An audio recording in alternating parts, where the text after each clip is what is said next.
train your Gavin. Read those books in a blink, oh yeah. Grab yourself a hot drink cause you're watching How to Train Your Gavin. Yep, that's me. Hey guys, welcome back to How to Train Your Gavin. Today I am doing a video on the books that have been on my TBR the longest, and the books that I realise I haven't actually taken off the shelves yet.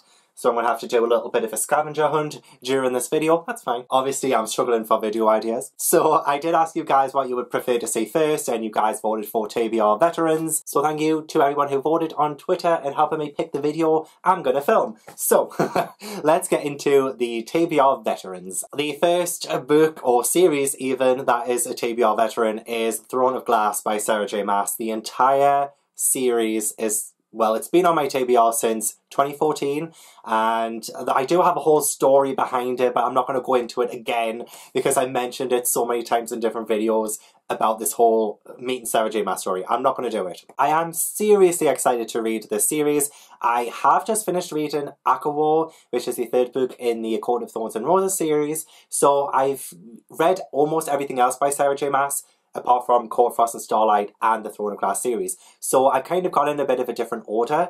But the Throne of Glass series, I believe, follows an assassin called Selena. Yeah, and she must represent the prince in a tournament. And she's been captive for a long time, and she needs to do this for the prince in order to escape her sentence. Something like that. For me, I don't know why, but it sounds a little bit Prince of Persia. I don't know if that makes sense or anything, but I do remember reading, oh gosh, I can't remember where I got up to, but back in 2014 I did start this, and then I started university and just never picked it back up. I will start again from the beginning at some point. Next is the Vampire Diaries series, which I'm not going to lie, actually, I have read the first three. I think I read the first three, and these are like collections with like 2 books in one. That was because I was obsessed with a TV show back in the first couple of years it was on. My interest started to go a bit during, I think, season 4. Then I watched all of season 5. I think I watched the first episode of season 6 and decided it wasn't for me anymore. So I have never seen it since then. But I do remember reading the first... I definitely remember reading the first 2.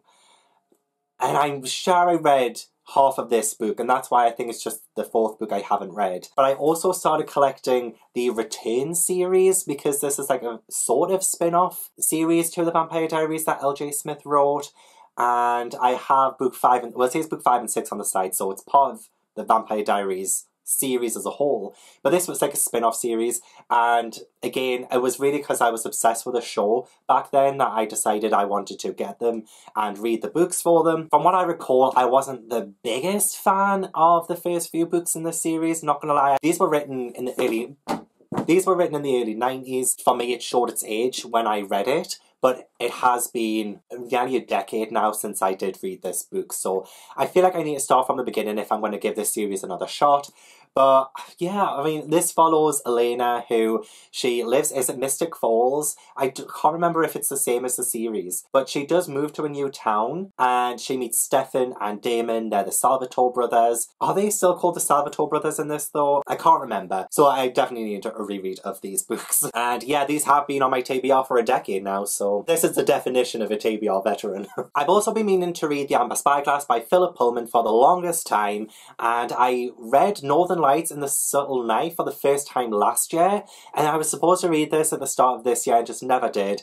But I have been wanting to read the His Dark Materials series for such a long time, and it only was last year when I decided to start them because the TV show started up, and I was like, I need to read the books before I watch the TV show. So that's what kind of happened. It really pushed me into reading them. But I still need to read this one. I loved Northern Lights. I wasn't the biggest fan of The Subtle Knife, so I'm kind of a bit wary going into this one in case I don't love it as much as the first one. But this is set in a world where people have these demons, and it follows Lyra, who has the demon called Pantaleimon. Well, in the first book, her best friend goes missing, and she tries to find him. It's a really great story, and I really enjoyed the first one. It really surprised me by the end of it. But yeah, as the series kind of was going a bit downhill after that.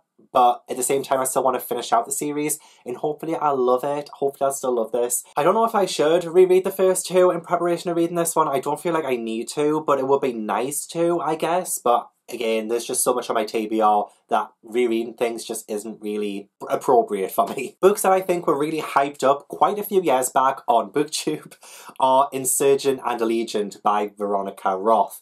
Now, I read the first book just before the film came out because I really wanted to read it first, and that's Divergent, and I recall kind of liking it, but not loving it. Because I didn't really love the first one, I never really pursued reading the second and third one, even though I had them on the Kindle. But then I got these last year because they were second hand and cheap, and then I thought, you know what, I do want to finish out the series just to say I've done it. But I don't know, I feel like the hype has definitely gone away now from the series. I don't know, like, it's that completionist part of me that I've read the first one and I just really kind of want to finish the series and just be done with it. Divergent was a dystopian where everyone is sorted into factions, and there is a specific faction called the Divergent who don't fit into just one of them, and they are outcasted. That's from what I remember, and I think the main character was called Pris. But yeah, I remember kind of liking the first movie and then just not liking them after that, so I think that also put me off. I have also been really wanting to read Notre de Paris by Victor Hugo, The Hunchback of Notre Dame, that's like the English name of it. And I loved The Hunchback of Notre Dame, well, the movie, the Disney movie, I love it so much. So that's kind of why I really wanted to read this. I know this is going to be totally different to the Disney movie. I love me a gothic classic, and this is a gothic classic. I don't know why I haven't read it earlier, because literally my interest in this is so high. I do love me a classic, especially a gothic classic, and especially one that's set with Notre Dame Cathedral. I visited Notre Dame a couple of times now and absolutely love Notre Dame. I was so sad to hear about the fire there, but I'm so excited to see how different it is from the movie. I've heard kind of little spoilers about what happens in this, but not an awful lot to hinder my experience to read this, so I'm excited. So this follows Quasimodo, who lives in Notre Dame Cathedral. He is the bell ringer, and honestly I don't know if I'm going to be summarising the movie or this. It does say he still meets Esmeralda, so I think it's going to be, like, I feel like the movie kind of stayed true to the plot. I don't know, but I'm excited to read it. Then I have Half a King by Joe Abercrombie. I ended up, this is what I did with Sarah J Maas as well. Like, I saw that he was doing a book signing and I was like, oh my god, I'm going to go along and get it. So he did, like, sign my book, but honestly I had no idea who the hell he was when I got it. So I just wanted to go because, like, oh my god, an author, yay. I believe this was back in 2014 as well. So this has been on my TBR for 6 years. I didn't pick up the rest in this series in the hardcover edition, so you know, I'm not really that arsed, so if I get the rest of them in paperback, I don't kind of care, because I don't know if I'm actually going to enjoy this. I don't even know what it's about, and I've had it on here for such a long time. It's a beautiful edition though, and I'm so glad he signed it. I think there is a ragtag team of outcasts, and they want to usurp the throne. I feel like that's what it is. Next, I have The Walking Dead Compendium 1 and 2. Like the Vampire Diaries, I was obsessed with The Walking Dead for the longest time. These are quite heavy, so I'm putting them down. But I was so obsessed with Walking Dead. It was my favourite TV show back in like 2011 through to 2014 maybe. That was like the peak for me, and I was just 100% obsessed. And so I got the compendiums. I can't remember when they were released, but I believe it was quite early, because in this one, apparently I'd started this and I didn't get very far, but I still have a payslip in here as a bookmark. And this payslip is dated the 23rd of May 2013. So I must have started reading this back in 2013 and just didn't continue. But I would absolutely love to read the entire series now that it's finished. And I believe there are 4 compendiums now, so I need compendium 3 and 4. But I'd like to get through these first before I even consider picking the rest of them up, just in case I don't like it. But again, I was just obsessed with the Walking Dead TV show. Obsessed. And I thought it would be a good idea to read the comics that it was inspired by. But obviously I didn't make it very far. But this is set in a world where people have turned into zombies, and we follow Rick Grimes, and he has lost his wife and son. Well, I say lost, he's been in a coma, and when he wakes up, the world is in ruins. So that was a terrible description of a show I used to love. Wow. But I'd also like to try and get back into the show at some point. I stopped watching that. I think season 6 was the last full season I watched, and I never watched any of season 7, 8, 9 and 10. I think that's what we're up to. Next, I have Rivers of London by Ben Aronovich, and this is the first in a series. I can't remember what the series is called. It might be called Peter Grant, because that's the main character. And I remember picking this up back in 2013, 2014, because a friend recommended it and said, you know, read the first one, see if you like it, and then read the rest. And I never got around to reading it. This is how terrible of a friend I am. This kind of weaves like magic into a modern day London, because the main character, I think, is a policeman? I'm trying to wrap my head around this summary here.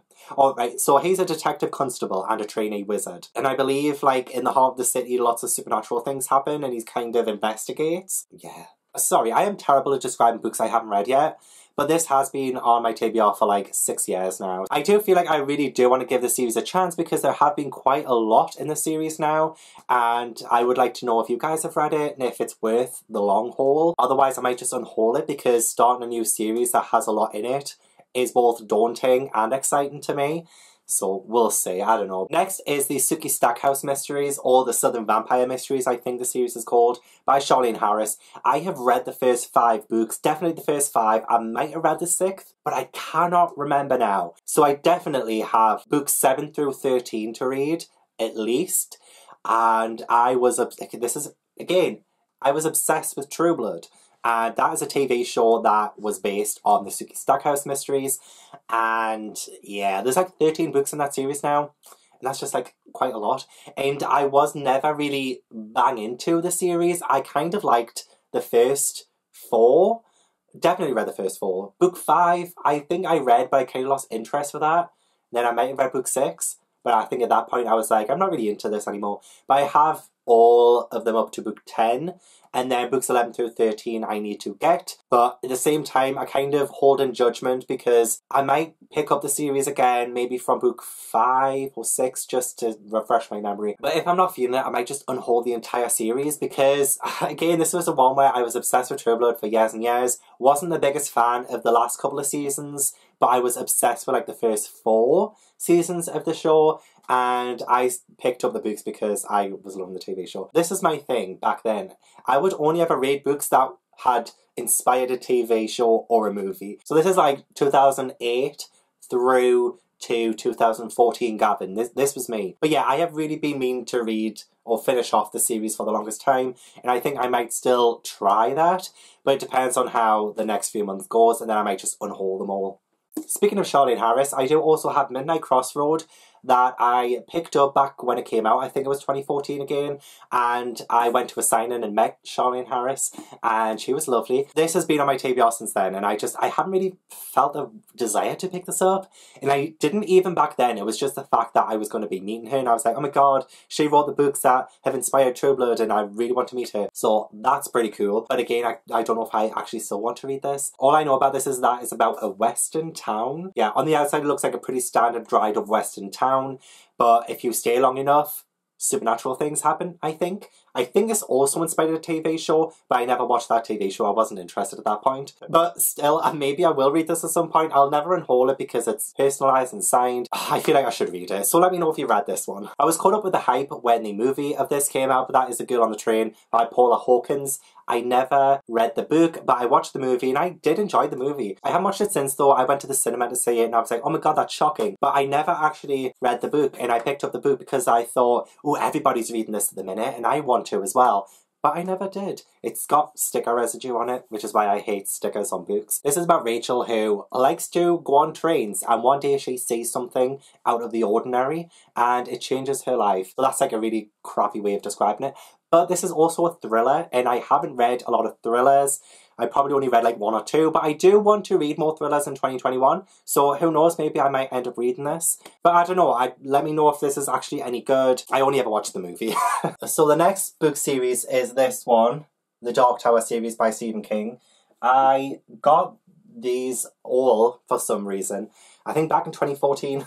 I mentioned that, yeah, so much. I think from W.H. Smith. I really wanted them because they all had this really beautiful design on the side. I've heard mixed things about it, but I believe it's about a gunslinger. Oh my god, that's all I know about it. Wow. Okay, let me try and get the first one out. Okay, it's set in a desolate world where it follows the last gunslinger, and he has to explore this really magical world, and he's trying to get to the powerful and mysterious Dark Tower. In theory, it sounds right up my street, but I heard mixed things about the first few books, but that was after I bought them all. I promise I don't usually buy all the books in a series before I read them. I kind of do though, I kind of do. But I've kind of stopped that. I've kind of stopped that-ish. Now I have a couple of middle grades I also have had on my TBR for a long time.